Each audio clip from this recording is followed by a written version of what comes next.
ನಿಮಗ್ ಸಂಬಳ ಎಷ್ಟು? ಅದೇ ಸಂಬಳ ಕಣೆ. ಇದ್ರಲ್ಲಿ 50 ರೂಪಾಯಿ ಕಮ್ಮಿ ಇದೆಯಲ್ಲ? 50 ರೂಪಾಯಿ ಖರ್ಚು ಮಾಡ್ಬಿಟ್ಟೆ, ನೀನು ಹೋಗಿ ರೆಡಿ ಆಗು. 50 ರೂಪಾಯಿ ಯಾವ್ದಕ್ ಖರ್ಚು ಮಾಡಿದ್ರಿ? 50 ರೂಪಾಯಿ ಯಾವ್ದಕ್ ಖರ್ಚು ಮಾಡಿದ್ರಿ ಅಂತ ಕೇಳ್ದೆ. ಹೇಳಲೇಬೇಕಾ? ಅದಕ್ಕೆ 2 ಸತಿ ಕೇಳಿದ್ದು. ಇಲ್ಲಿ ನೋಡ್ ಜಾನು, ಒಳ್ಳೆ ಮೂಡ್ನಲ್ಲಿ ಬಂದಿದ್ದೀನಿ. ಅದು ಇದು ಕೇಳಿ ನನ್ನ ಮೂಡ್ ಹಾಳು ಮಾಡ್ಬೇಡ. ಬೇಗ ಹೋಗಿ ರೆಡಿ ಆಗು. ಓ, ನಿಮ್ಮನ್ನೇನು ಕೇಳಬಾರ್ದು, ಕೇಳಿದ್ರೆ ನಿಮ್ಗೆ ಮೂಡ್ ಔಟ್ ಆಗೋಗುತ್ತೆ ಅಲ್ಲ? ಕೇಳೋದನ್ನ ಸರಿಯಾಗಿ ಕೇಳಬೇಕು. 50 ರೂಪಾಯಿ ಖರ್ಚು ಮಾಡಿದೀನಿ ಅಂದ್ರೆ ಸುಮ್ಮನೆ ಇರೋದು ಬಿಟ್ಟು ಏನಾಯ್ತು ಏನಾಯ್ತು ಅಂತ 100 ಸತಿ ಕೇಳ್ತಾ ಇದೆಯಲ್ಲ. 100 ಸತಿ ಕೇಳೋವರೆಗೂ ನೀವ್ಯಾಕೆ ಬಾಯ್ ಮುಚ್ಕೊಂಡಿರ್ಬೇಕು?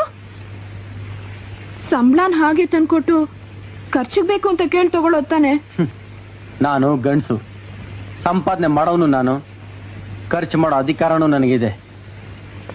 ಇದನ್ನೆಲ್ಲ ನಿನ್ನ ಹತ್ರ ಹೇಳೋ ಅವಶ್ಯಕತೆ ನನಗಿಲ್ಲ. ಅವಶ್ಯಕತೆ ಇಲ್ವಾ? ಇದನ್ನೆಲ್ಲ ತಗೊಳ್ಳಿ, ಎಲ್ಲ ಖರ್ಚು ಮಾಡ್ಕೊಂಡ್ ಬನ್ನಿ.